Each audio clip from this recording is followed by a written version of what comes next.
kuchigara pasi mese munotidako muchatogara muchitidako nekuti makati munotidako.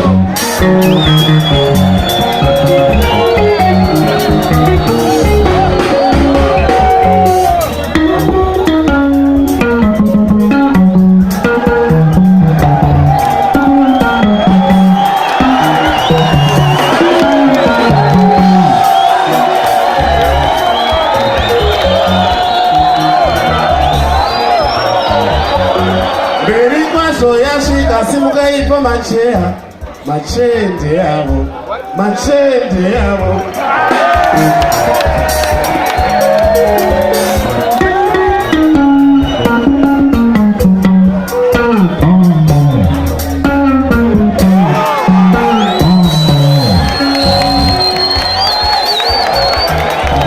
Zigaro ndesedu, bari bazo yasiga. Apenjiri, zigaro ndesedu.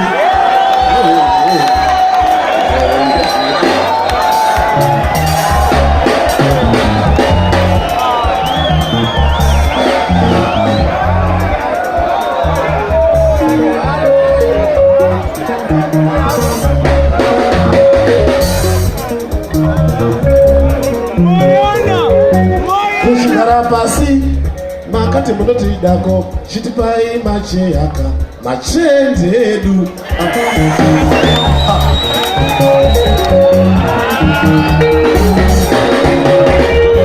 Kushikara pasi zigaro zedu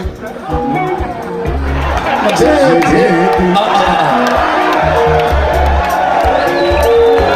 Makati chaira fone kujubeki tinodi wako, tinodi wako, msawani tinodi wako, takara tinodi wako.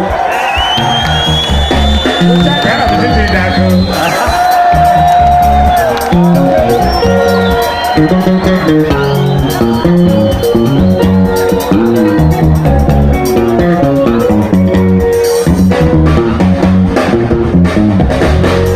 Amaisha rokorerino vakari mabhinzi vakatoti bhinzi ravo rakura roda kupurwa atingatadze kupura bhinzi.